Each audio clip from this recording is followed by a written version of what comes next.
This is episode number 299 of the Middle Country Public Library podcast. Hello and welcome. I'm Sal DiVincenzo here in the studio with Nicole Rambo. Hello. How are you, Nicole? I'm good, thank you. So we're doing a split show today. So Sarah's coming in later. Yeah. It happens that way. Sometimes. Yeah. But we got something special coming up next week. Yeah. And we'll see what happens.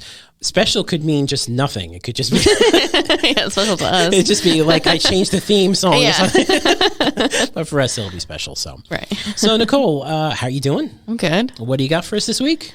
So I have just a little article from PBS, and it's 13 children's books celebrating fall. Nice. And I know we've been in fall for a minute now, but I feel like the first part of fall is like Halloween-y, spooky. Yeah, no, you're right. Yeah. So now we have a little bit of a time where it's like fall, and then obviously it'll be Thanksgiving and Christmas. Yeah. So these are just books celebrating fall. Great. So we have In the Middle of Fall by Kevin Hanks and Laura Dronzik as the illustrator, and Kevin Hanks or Hankies. He's very, very, very popular for nature books. Oh, nice. Yeah, he has got every season, every bit of nature, and they're great. Cool. So this one's In the Middle of Fall, and it's simple words perfectly paired with beautiful paintings describe the sights all around us during fall. This is one of 4 books on the seasons created by this husband and wife team. Oh, I didn't know that. So there you go. They are, yeah. And then we have Goodbye Summer, Hello Autumn. So summer has been gone for a minute, but Yeah, that's okay. it's kind of sad. But even for the weather, I feel like Saturday I was sweating. No, yeah, exactly. So, you never know. It's crazy, yeah. This is by Kennard Pack. During a walk outside, a child says hello and greets all the nature and animals she sees, who say hello in return and describe what's happening to them in fall. And I think like the leaves are really changing now and stuff like that. Exactly. So, oh my goodness, have your leaves just like fallen? Yeah. Like all at one time? yeah, it's so like crunchy now and all the different colors. So I do think now is a good time to talk exactly. about fall for sure. Yeah, definitely. Next one is Fall Mixed Up by Robert Raxka. Bears gather nuts, geese hibernate, squirrels fly south in big figure eights. Wait, what? This silly book ends. Can this be fall? Close, but not quite. Go back and find all the things that aren't right. So children will laugh as they find the mix-ups throughout the book. So it's like a little kind of interactive book. It's funny, like in my head, I'm like, wait, what? Yeah. That would be a good one for like a little bit older kids. Yeah, exactly. How Many Seeds Are in a Pumpkin? This is by Margaret McNamara and G. Brian Karras. A teacher invites his students to explore how many seeds are in 3 pumpkins of different sizes. Filled with math concepts and pumpkin facts, this book is fun and engaging and also encourages curiosity and learning. That's a good one. Cool. Leaves, an autumn pop-up book. So we love a good pop-up book. Janet Lawler and Lindsay Dale Scott and Eugene Kim. This spectacular book captures the beauty of autumn with beautiful pop-ups, fun tabs, and extra facts hidden under the flap leaves. I like pop-up books. My son is not quite there yet. He just actually ripped one the other day. Okay, so when you say he likes them, but he just doesn't know. He doesn't. He's still just kind of grabbing at things, Yeah. so he doesn't. He like it'll pop up and then he'll just try to rip it off. Yeah. So we're not quite at just the enjoying the pop-up. When you were a kid, did you like pop-up books? Yeah, I did. Were there any pop-up books that were, in my generation, some of them were kind of creepy. Was there anyone that like... No, I don't remember a creepy one. But we have over actually on children's side, so we have our own little archives. Okay. It's a really like old, it has like a skeleton key. Oh, nice. Yeah, and we have some pop-up books in there that are like old pop-up books that are really cool. Like, so they can't leave the library. You take them out and you can look at them on the table. But we have some really cool pop-up ones. Yeah, 'cause there might be some in there that spark some sort of nightmarish callback to my childhood. Yes. Then we have Thanking the Moon, Celebrating the Mid-Autumn Moon Festival by Grace Lynn. In this book, a family celebrates the Moon Festival on an autumn evening. The simple text shares the traditions associated with Mid-Autumn Moon Festival, a harvest festival celebrated in some Asian cultures. Nice. They have Mr. Putter and Tabby Pick the Pears by Cynthia Rylant, another pretty famous children's author, and Arthur Howard. Mr. Putter's favorite season is fall because of his homemade pear jelly. It's time to pick the pears, but Mr. Putter and his cat Tabby realize he's not quite up to the job this year. This early reader with simple chapters will engage kids as they follow Mr. Putter's new plan to get his pear jelly. That sounds lovely. Leaf Man by Lois L. Hertz. This book follows Leaf Man as he travels wherever the wind takes him. The story ends with, maybe you'll find a leaf man waiting to go home with you. The illustrations made from real fall-colored leaves will inspire children to make their own. I do think leaves are very enticing for children. They love the absolutely. leaves. They do like the leaf, what's it called? Like leaf. And they do with the crayon. Oh, yeah. Like the relief, I guess. It's called relief, yeah. Yeah, that that description is about an inch away from being a horror book. Yeah, Leaf Man. Yeah. The Leaf Man will come after you. Yeah, exactly. They have Apple Picking Day by Candace Ransom and Erica Meza. In this early reader book, a family drives to an apple orchard and enjoys a fun-filled day of picking apples. Nice. Did you go apple picking? I didn't this year. No, because it was horrible every weekend. Yeah, and I didn't even go pumpkin picking. Yeah. I went pumpkin shopping this year. Yeah. I just saw it on the shelf and said, "Yeah, I'll take that one." Yeah, no, it was so bad. Yeah, bad. Yeah, it was bad. We're Going on a Leaf Hunt by Steve Metzger and Mickey Sakamoto. For children who love going on a bear hunt, here's an autumn version where 3 kids climb a mountain, go through a forest, and cross a lake in search of colorful fall leaves. Did you say bear hunt? Yeah, because We're Going on a Bear Hunt, it's a very popular children's, we're going on a bear hunt, we're gonna da-da-da-da. I had no idea. Can't go over it, we can't go under it, we gotta go through it. No? No? No. Well, coming over to children's side. All right, there you go. You all hear it. All right, then we have Leaves by David Ezra Stein. A bear is concerned when he sees leaves falling on his island. He settles in for his winter hibernation, and when he wakes, he finds the trees are full again in the spring. They have Pumpkin Pumpkin by Jean Titherington. Jamie plants a pumpkin seed and watches it grow from seed to sprout to plant to flower to pumpkin. With simple words and beautiful illustrations, this book is a classic. Nice. Sarah is normally here talking about her parking or her driveway pumpkins. Oh, she's Right? got driveway pumpkins? Yeah. She has in the past. I don't know if she has them I know, this it's year. just like, I wonder what will happen if I put pumpkin seeds here. Wonderful by Michael Hall. Follow an oak tree through the fall season with cleverly titled poems like Plentiful, about the apple harvest, Beautiful, about the fall colors, and Frightful and Thankful, all about fall holidays. I hope so. Yeah. So those are some recommendations Nice. from PBS. Yeah. And we have them here at the library. And you'll, you give me that link and we'll put it in the show notes. Yes. Great. Well, thank you so much, Nicole. You're welcome. Sarah, how are you? Good. How are you? Good. What do you have for us this week? Well, it's the new month, It is the new month. so I have some new DVDs. Fantastic. Yeah. All right. So do you want to just mention before you get into the DVDs how the DVD list is working now? Right. Well, we used to have it 3 times a month with a paper list. Yes.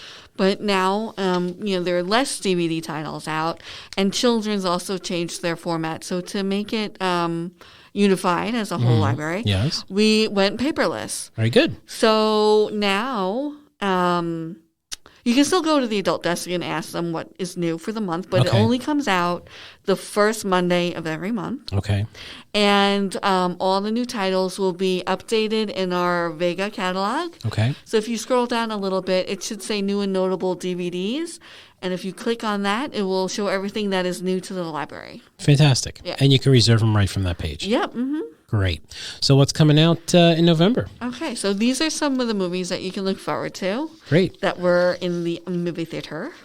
We have Gran Turismo, which was, as you know, a video game. It was. Yeah, but now they turned it into a movie. So, and believe it or not, is based on the unbelievable true story of a team of unlikely underdogs: a struggling working class gamer, a failed former race car driver, and an idealistic motorsport executive.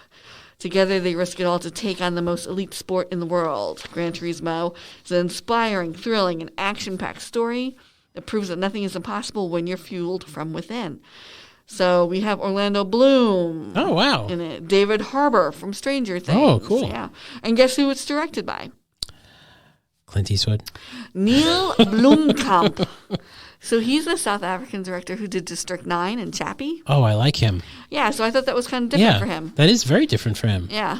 So Cool. but he's known for his action movies, so that should be action packed. Didn't Clint Eastwood do it like Turismo movie or something like that? He did, but it was very It's different. different, right? Yeah. He did. It's with a T, I think. Yeah. And it was more him going ape and killing people. I believe. Gran Torino, Gran Torino, yes. not Gran Turismo. Yeah. But it was a good movie, the Clint Eastwood movie too. So the next movie is called It Lives Inside. It's a horror movie. Okay. And it's kind of an independent one, but it got really good reviews. So Sam, an Indian American teen, lives in an idyllic suburb with her conservative mother and her assimilated father.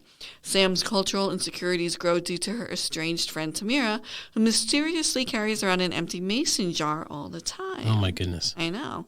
In a moment of anger, Sam breaks the jar and unleashes an ancient Indian demonic force that kidnaps Tamira. Dun, dun, dun. So Sam must band together with her parents and a sympathetic teacher to save Tamira and put an end to the terror of the demon. Don't you know you're always supposed to handle those things very carefully? Empty mason jars, yeah. Do not break any empty mason jars that are haunted. Or contain smells. Yeah. So the next film we have is called The Miracle Club. Okay. It stars Laura Linney, Maggie Smith, and Kathy Bates. Oh, I like Laura Linney. Yeah. Set in 1967, follows the story of 3 generations of close friends of Ballygar outside Dublin who win a pilgrimage to the sacred French town of Lourdes, the place of miracles that draws millions of visitors each year. Oh, that sounds good. Yeah, the women set out on the journey that they hope will change their lives, with Chrissy, a skeptical traveler, joining in place of her mother. Along the way, old wounds are reopened, forcing the women to confront their past, even as they travel in search of a miracle. It sounds like a movie that an older mom might like. Yeah, I think so. And then we have, ready, Equalizer 3. Oh, nice. With Denzel Washington, directed by Antoine Fuqua. Yes, who did all the other movies, all the other Equalizers. Yes. Since giving up his life as a government assassin, Robert McCall has struggled to reconcile the horrific things he's done in the past and finds a strange solace in serving justice on behalf of the oppressed. Finding himself surprisingly at home in southern Italy. Yes. Sal. Yes. He discovers his new friends are under the control of local crime bosses. How unusual for southern Italy. As events turn deadly, McCall knows what he has to do. Become his friend's protector by taking on that mafia. Can I tell you, I hadn't seen any of these movies, and I saw the first one a few months ago. The first one's good. And I saw the second one maybe 2 weeks ago, because I love Denzel Washington. He's like in my top 5 of favorite actors of all time. And what a great movies. I'm sorry, it's are they popcorn movies? Yeah, but I think he elevates the whole movie. Single-handedly, the guy can elevate anything, but I feel he elevated those movies to something so much more. And I'm looking forward to this third one because it's like, I can just imagine him being in Italy, like, sipping some wine. Setting his watch, because he does the thing where he sets his watch to see how long it takes for him to take all these guys down. Yeah. And to be honest with you, when it comes to the old guys being lethal killers, yes. Like Liam Neeson, he's a little bit more believable. He is more believable, absolutely, than Liam. Yeah, the AARP card-holding assassin. Okay, so the next one up is The Nun 2. The Nun 2. The Nun 2. This is a horror film. Yes. Okay. So it's based in the Conjuring world. Okay. Okay. I saw this. It was not it had some jump scares. Okay. It was not super scary. It takes place in 1956, France. A priest is murdered. Shock. And evil is spreading. The sequel to the worldwide smash hit follows Sister Irene as she once again comes face to face with Valak, the demon nun. Oh, my goodness gracious. Yeah. That nun, pesky demon nun. Those pesky nuns. Yeah. For the second time in a row. Next up we have is Oppenheimer. Oh, that's coming out, huh? Yeah, yeah. Wow, I feel like that was just in the theater, though. The windows are so much shorter. It's ridiculous. I know. I don't know what... honestly, I don't know what they're going to do. What they're doing. I don't know what they're doing. Experience the breathtaking global phenomenon. By the way, these are reviews from the movie theaters themselves. Yeah. So. The breathtaking global phenomenon that has captivated audiences around the world. Written for the screen and directed by Christopher Nolan, Oppenheimer thrusts audiences into the mind of physicist J. Robert Oppenheimer, played by Cillian Murphy, whose landmark work on the Manhattan Project created the first atomic bomb. An unprecedented cinematic event, Oppenheimer features an all-star cast that includes, not one, but 2, Emily Blunt, Matt Damon, Robert Downey Jr., Florence Pugh, Josh Hartnett, and Casey Affleck, Rami Malek, and Kenneth Branagh. Well, people want to work with Christopher Nolan, and that's definitely evident there in that cast list. Yeah. So then we have A Haunting in Venice is also coming out. That's right. Yeah. Again, short window, very short window. A Haunting in Venice is set in eerie post-World War II Venice on All Hallows Eve and is a terrifying mystery featuring the return of the celebrated sleuth Hercule Poirot. Now retired and living in self-imposed exile in the world's most glamorous city, Poirot reluctantly attends a seance at a decaying haunted palazzo. When one of the guests is murdered, the detective is thrust into a sinister world of shadows and secrets. So it's directed by Kenneth Branagh. It is. He's done all of them. Yes. Yes. And it is, it's produced also by Ridley Scott, which is good.